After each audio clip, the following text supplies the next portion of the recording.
Bonjour à tous et bienvenue à cette grande édition d'information sur votre chaîne parlementaire, le sommaire. Les parlementaires membres de l'Assemblée parlementaire de la francophonie APF étaient à Yaoundé au Cameroun la semaine dernière. Sur invitation de la section camerounaise, ils y ont tenu la 30e Assemblée régionale Afrique de cette organisation. Une assemblée régionale dont les séances plénières ont été conduites par le président de l'Assemblée nationale du Bénin.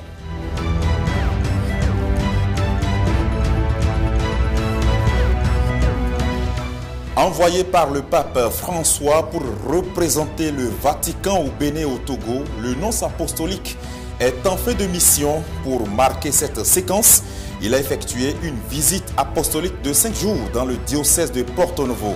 Une visite qui a eu lieu la semaine dernière avec pour point de chute une grande messe ce dimanche avec l'admission au sacrement de la confirmation par des catéchumènes. Cette semaine, les écoliers et candidats à l'examen du certificat d'études primaires CEP planchent sur l'ensemble du territoire national. Un moment qu'ont vécu certains anciens aux époques où ce diplôme s'appelait le CEPE ou encore le CFEB. Dans notre magazine du jour, nous allons remonter le temps avec ces nostalgiques.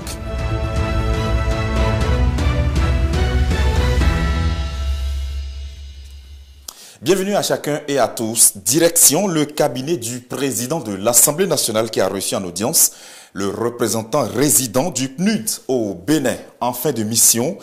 Awale Mohamed Abchir est allé faire le point de ses activités et exprimer ses gratitudes à Louis Berounou Vlavono. C'était ce lundi au Palais des Gouverneurs. Je vous invite à l'écouter à sa sortie d'audience. La première chose, c'est que je suis malheureusement en fin de mission ici au Bénin. Donc je suis venu saluer et puis j'aime pas le mot adieu, mais je dirais une visite de revoir au président de l'Assemblée nationale et surtout le remercier vraiment pour l'excellence des relations entre le PNUD et le Parlement depuis déjà un certain nombre d'années. Moi-même, quand je suis arrivé ici, je n'ai fait que bâtir sur ce qui a déjà été initié par mes prédécesseurs en essayant d'apporter ma pierre à l'édifice. Et je suis sûr et certain que celui qui va me succéder va continuer cette collaboration. Donc, vraiment une collaboration qui a été extrêmement fructueuse, pas seulement sur les questions de la radio que vous connaissez, mais aussi l'appui qu'on a apporté dans le domaine de la télé, de l'hémicycle aussi. Et aussi à travers beaucoup de programmes qui sont mis en œuvre par le PNUD sur les questions de cohésion sociale, par exemple dans la zone nord, où le Parlement a toujours répondu présent, le président a toujours répondu présent, a toujours participé à ces activités. Donc beaucoup de gratitude aussi à l'égard du Parlement, à l'égard aussi du président de l'Assemblée nationale, qui fait partie des gens qui m'ont accueilli ici au Bénin dès que je suis arrivé. Donc on a fait le bilan de la collaboration qu'on a eue avec le Parlement. Je suis très heureux aussi de voir que du côté du président de l'Assemblée nationale aussi, il y a une satisfaction par rapport à cette collaboration. Mais il y a encore beaucoup de choses à faire. Il y a encore beaucoup de choses à faire. Nous en avons discuté et il y a encore d'autres pistes de réflexion. Et j'espère et je pense que les quelques chantiers qu'on a initiés, sur lesquels peut-être on n'a pas encore des résultats concrets, que ces chantiers-là aussi vont aboutir et que surtout cette collaboration va continuer et encore porter davantage de fruits. Parlons maintenant de la 30e Assemblée régionale Afrique de la francophonie APF qui s'est déroulée du 28 au 30 mai dernier à Yaoundé au Cameroun. Une assemblée qui s'est donc déroulée avec au cœur plusieurs activités telles que des communications suivies de débats avec aux commandes le président de la section béninoise de l'APF et président de l'Assemblée nationale du Bénin, Louis Berounou Vlavono. Les précisions avec Innocentia Aladagbe et André Klokossi. C'est sous le commandement de Louis Berounou Vlavono, président de l'Assemblée nationale du Bénin, que se sont déroulés les travaux en plénière de la 30e Assemblée régionale Afrique à Yaoundé au Cameroun. Alors, chers collègues, À cette entame de notre réunion, je voudrais réitérer mes sincères remerciements en premier lieu au président de notre institution, M. Francis Douin, ici présent, pour sa participation exceptionnelle à nos travaux. J'associe également à cette marque de gratitude tous les présidents d'assemblée qui ont effectué personnellement le déplacement de Yaoundé afin à notre délégué général, M.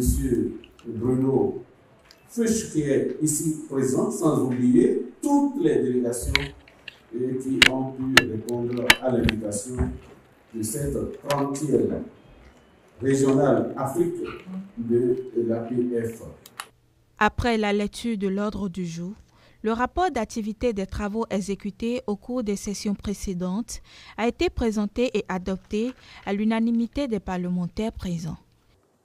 En effet, au titre du mouvement des sections, le bureau a été informé de la demande de passage au statut de section membre du Conseil général d'Andorre, anciennement section associée. Ainsi que des demandes d'adhésion de l'Assemblée nationale d'Angola en qualité de section membre, de la Chambre des représentants de Chypre en qualité de section associée et de l'Assemblée législative de Pondichéry, Inde, en qualité d'observateur. Le Parlement régional des jeunes d'Afrique.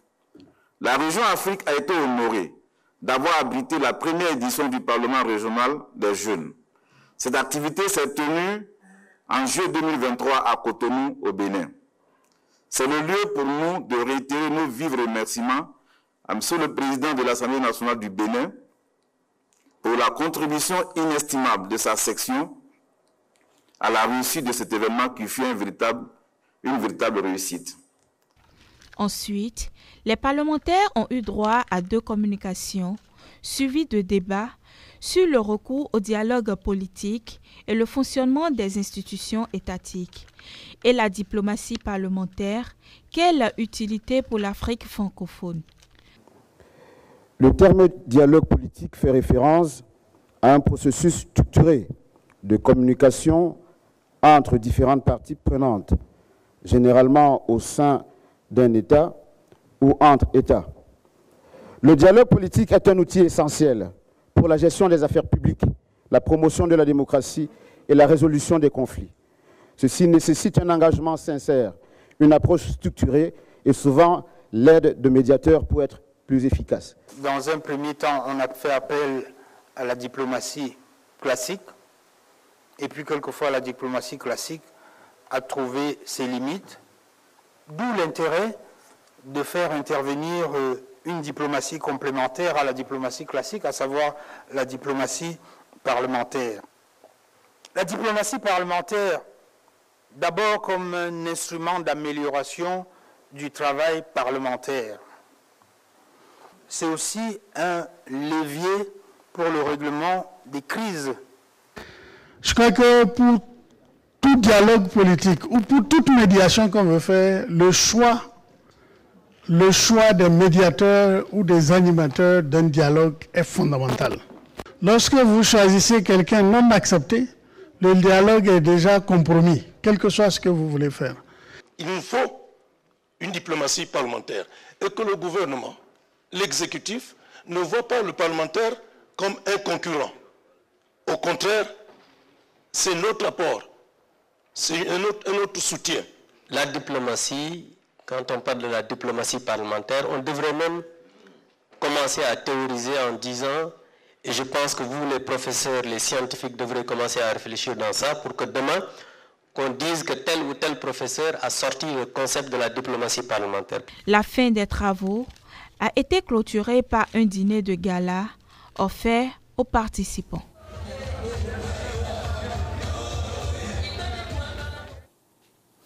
À l'occasion de cette 30e Assemblée régionale Afrique de l'Assemblée parlementaire de la francophonie, plusieurs résolutions ont été prises par les différents parlementaires venus des États francophones membres de l'APF. Les vice-présidents et présidents de la section béninoise de l'APF nous font ici le point des travaux. Je vous invite à suivre respectivement Hassan Seibou et Louis Bérounou-Vlavonou. La délégation béninoise a fait une entrée qui est remarquable à l'occasion de ces assises de l'APF régionale Afrique. Parce que c'est le président Bérounou-Vlavonou qui a présidé les assises du début à la fin. Ne serait-ce que pour ça, j'étais très fier. Et donc l'impression, la première, c'est de dire, le Bénin, je suis fier parce que le Bénin a été honoré. Parce que je me suis toujours pincé pendant les assises pour dire, mais ça, c'est le président Vlavonou que je vois là comme ça. Et sur ce point-là, on peut dire que le président Bérounou-Vlavonou n'a pas fait le déplacement pour rien. C'était avec un but, nous avons eu l'organisation pour 2025 de la régionale Afrique. Nous avons vu ce qui s'est passé. Nous n'allons pas faire piètre figure. Notre pays a l'expérience aussi des organisations, mais nous saurons sûrement prendre des dispositions sous la conduite du président Louis Bérounou-Vlavonou. Le point d'orgue, c'est le thème sur la diplomatie parlementaire et les crises au niveau de la région Afrique qui ont focalisé notre attention. Ce qu'il faut retenir principalement, c'est que nous avons été édifiés par les experts sur la diplomatie parlementaire et qui est un concept tout à fait pas nouveau, mais qui est en évolution pour venir en appui à la diplomatie classique, qui est du domaine régalien des chefs d'État, c'est-à-dire de l'exécutif. La diplomatie parlementaire, en réalité, c'est pour venir faire intervenir les représentants des peuples. Sans nommer, la République du roi du Congo a indexé un pays limitrophe sans nommer le pays. Ça a fait réagir naturellement le Rwanda.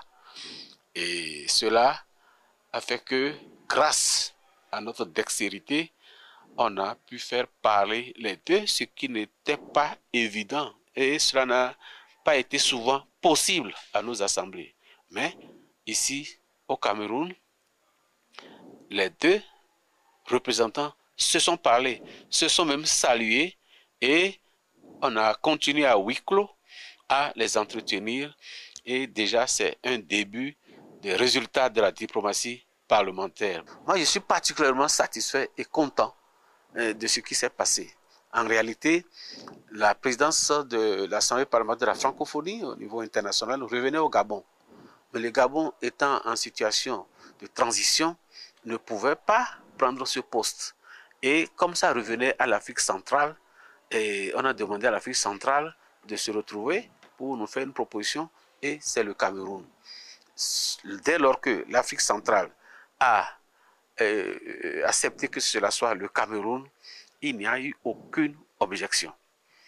Habituellement, on donne le poste au pays, et c'est le pays qui dit maintenant qui sera le président. On est allé plus loin en nommant directement le président de la section. Hilarion Eton, on l'a nommé directement et à l'unanimité avec un standing ovation pour manifester l'adhésion totale de tout le monde. Revenons maintenant à Porto Novo pour voir les images du démarrage de l'examen du certificat d'études primaires CEP de cette année 2024. Dans la ville capitale, c'est le maire Chalman Yankoti qui a procédé au lancement officiel de cet examen ce lundi. C'était au centre de composition de l'école primaire publique de Bodje à Porto Novo. Estelle Doponou, Kevin Benachaoui. Centre de composition de l'école primaire publique de Gbodje à Porto Novo. Il est 8 heures quand la cloche sonne. C'est l'heure pour ces candidats d'être officiellement lancés pour la phase écrite de l'examen du premier diplôme académique, le CEP. Pour donner le top des compositions dans la commune de Porto Novo, la première autorité de la ville capitale. Soyez rassurés et concentrez-vous. Ça va aller, d'accord? Bonne chance et beaucoup de courage à vous. Comme il est de mise dans les normes, les écoliers candidats à cet examen ont été formés pendant 9 mois dans leurs établissements scolaires respectifs. Un travail de coordination fait par les différents acteurs de l'école béninoise et le maire Nyankoti dit en savoir gré. Ce matin, nous sommes là pour lancer le CEPE et nous sommes très satisfaits. C'est le lieu de saluer les enseignants pour tout le sacrifice qu'ils ont consenti tout au long de cette année dans l'encadrement de nos enfants et souhaiter par la même occasion bonne chance aux enfants. C'est le premier examen de la vie. Et donc, vous convenez avec moi que c'est normal que les enfants soient stressés, mais nous les avons rassurés pour leur faire comprendre que c'est pas là on commence toujours. Donc, nous sommes très rassurés de ce que tout se passera bien. Pour que tout se passe bien tout au long de cette période d'examen, les parents devront continuer à veiller sur leur progéniture, mais avec modération. Ce que je vais dire aux parents, c'est d'éviter de surcharger les enfants en nourriture. Vous allez constater que quand les examens commencent, certains parents deviennent subitement trop disponibles pour les enfants. On les traite comme si c'était un jour extraordinaire, qu'ils continuent à se comporter avec les enfants normalement et qu'ils n'encombrent pas les centres. Les enfants sont avec des enseignants, même si ce ne sont pas les enseignants qu'ils ont toujours vus, ce sont des enseignants qui ont d'autres enfants et qui savent prendre soin de leurs écoliers, de leurs enfants. Au total, 322 candidats planchent au centre de composition de Gbodje, dont 173 garçons et 149 filles répartis dans 9 salles. Cette phase écrite sera suivie de celle sportive à laquelle seront appelés ces différents candidats. Allons maintenant au centre de composition de l'école publique primaire urbaine centre de Porto Novo où les écoliers étaient aussi nombreux à venir chercher leur premier diplôme scolaire. Selon les différents acteurs impliqués dans le déroulement de cet examen, tout s'est bien passé dans ce centre de composition. Le reportage de Océane Moussou et Marc Eston Eriola. Des enveloppes hermétiquement scellées. Elles contiennent les épreuves de la première matière du certificat d'études primaires, session 2024. Ici, à l'école urbaine centre de Porto Novo, l'examen national a été lancé à 8h30.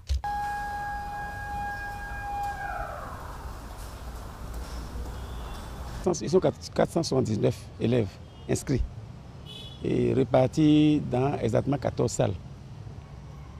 35 élèves dans 13 salles et la 14 salles comporte 24 élèves.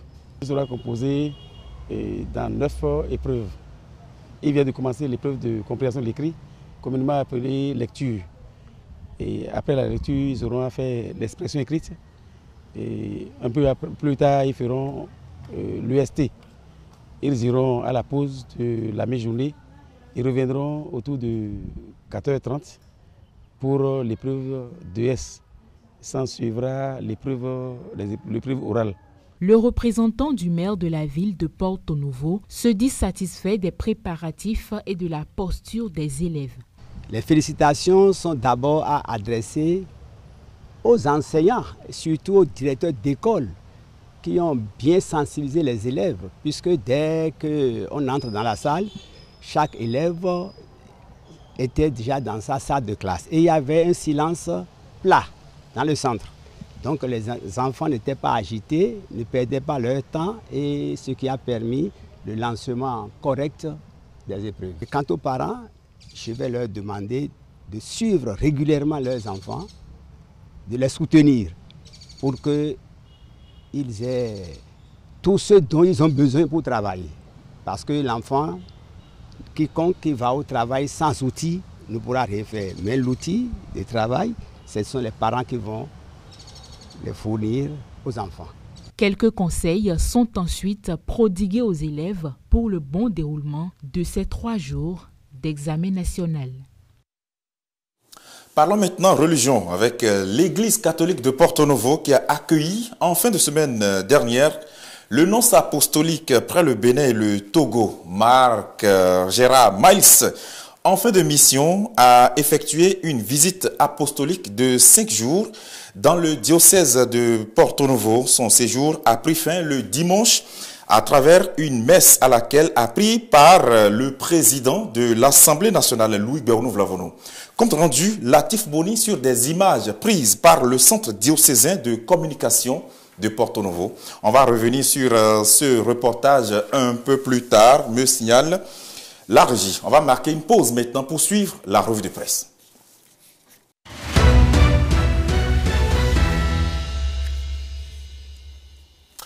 Bonne nouvelle, à partir du 15 juin prochain, les marchés publics et urbains et régionaux construits par le gouvernement seront mis à disposition des vendeurs et vendeuses. L'information est apportée par le quotidien Fraternité dans sa livraison du jour. Mais pas que ça, au-delà de ce journal, c'est l'ensemble de la presse écrite béninoise que Saturnin Djossou a feuilleté pour nous. Suivez. La une du journal Le Matinal de ce jour a de quoi donner du sourire à ses lecteurs. Les grains de maïs qui valent de l'or par ces temps de cherté de la vie, ils sont exposés du moins en images avec un titre « Le prix du maïs a baissé grâce aux mesures fermes du gouvernement ». Mais à lire le contenu de l'article, on a peut-être trop tôt fait de jubilé. Lisons ensemble. Les prix du maïs séché en grains ont subi une légère baisse dans les marchés de Boïcon et de Paracou durant la période allant du 20 au 26 mai 2024. Bon, nous sommes en juin et peut-être que ça a changé. Passons à autre chose qui pourrait nous donner un sourire moins éphémère. Fraternité de ce mercredi, placard à sa une, mise en service des nouveaux marchés urbains et régionaux, 15 juin 2024, la date de l'enchantement, la priorité du gouvernement est que toutes les vendeuses y retrouvent leur place. Les frais d'occupation des places ne seront pas un frein pour l'activité économique. L'événement précis parle d'achèvement définitif des travaux et au-delà de l'ouverture imminente de ces nouveaux marchés modernes propose les dates de mise en service des 9 marchés urbains de Cotonou. Pour le marché de Bégamin, Ohonungbo indique que c'est le 15 juin qu'il ouvre ses portes. Pour la 30e Assemblée régionale Afrique de l'Assemblée parlementaire de la francophonie APF, les portes se sont plutôt fermées il y a quelques jours. Mais les journaux, eux, ouvrent plus que jamais leurs pages au compte-rendu de la participation béninoise à ce rendez-vous tenu au Cameroun. Le président Louis Béounou-Vlavono a évoqué à Yaoundé l'importance de la diplomatie parlementaire en Afrique, informe le Paraclet de ce mercredi. La ville de Yaoundé au Cameroun a accueilli les 28 et 29 mai 2024 la 30e Assemblée régionale Afrique de l'Assemblée parlementaire de la francophonie APF et c'est Vlavono qui a conduit la forte délégation du Bénin, lit-on avec le potentiel. Bénin Intelligent, plus globalement, parle des États qui ont pris part à cette Assemblée régionale Afrique de l'APF. Les États ont prôné la vertu du dialogue politique sincère, précise le journal. Il faudra certainement du dialogue pour décanter la situation qui prévaut au Nigeria. Une grève illimitée déclenchée dans le pays a touché le secteur de l'énergie. Du coup, la fourniture de l'énergie électrique au Bénin est impactée. Grève illimitée au Nigeria, dysfonctionnement dans la fourniture électrique au Bénin, écrit Info Plus. Un consommateur averti en vaut plusieurs, n'est-ce pas? Mesdames, Messieurs, j'espère que vous avez eu de l'énergie électrique chez vous pour suivre cette revue. À demain.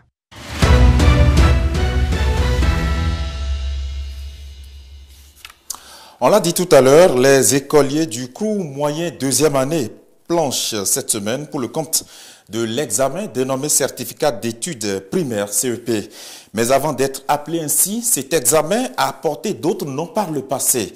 Du CEPE au CEFEB, avant d'être aujourd'hui le CEP, les réalités liées à ce même diplôme ne sont pas les mêmes au fil des époques. Dans le magazine que vous allez suivre, certains anciens qui ont vécu les époques de cette dénomination attribuée au diplôme nous plongent dans la nostalgie de leur temps, avec aussi Saturnin Djossou et Octave Adjo. Le certificat d'études primaires, CEP. dernier né des parchemins qui sanctionnent les études primaires au Bénin. Ceux qui ont connu ces aînés se souviennent. Bon, on était parti du CEPE et avec la Révolution, on a eu le CFEB. Et aujourd'hui, nous sommes avec le CEP. C'était au temps du CPE que j'étais écolier. Et puis après, avec la Révolution, comment on a appelé ça, les programmes où les cycles ont été rétrécis.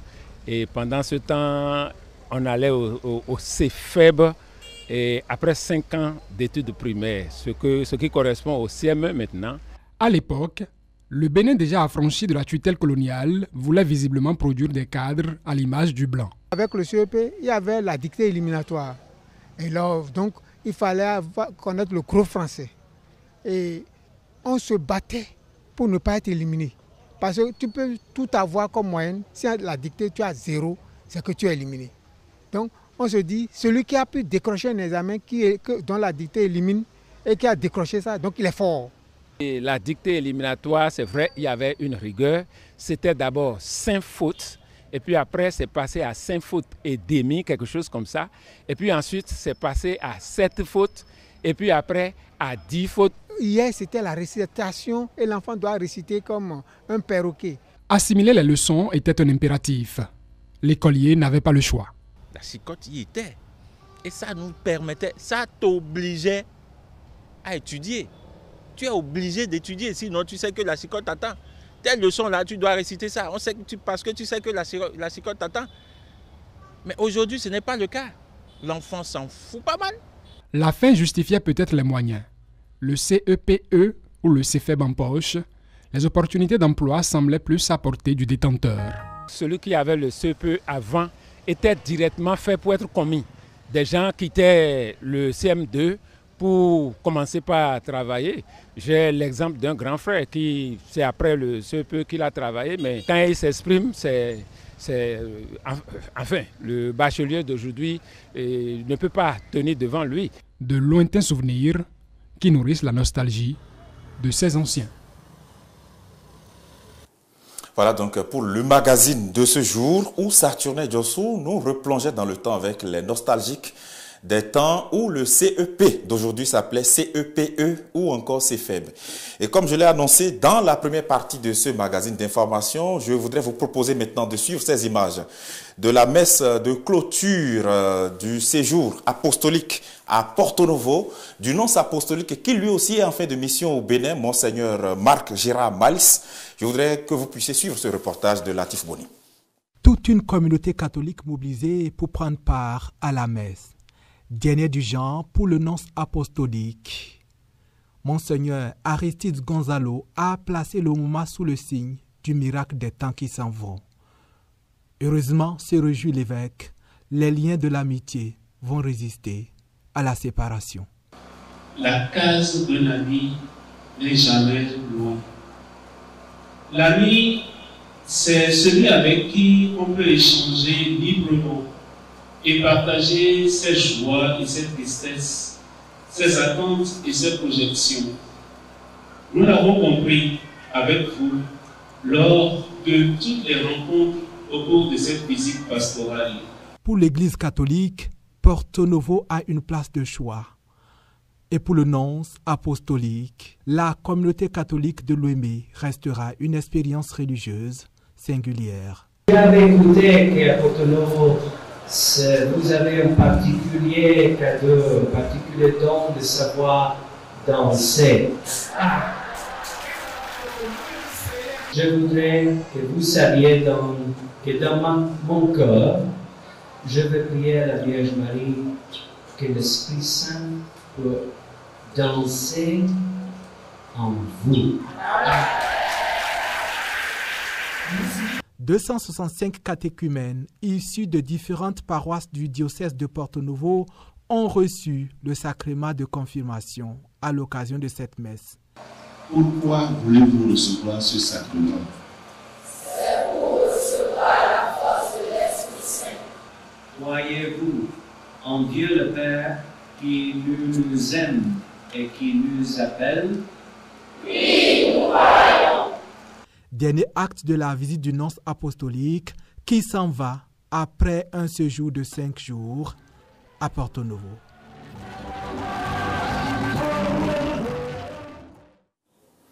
Un reportage de Latif Boni sur des images prises par le Centre diocésain de communication de Porto Novo. C'est ici que se referme cette édition d'information sur Télévision Mystique.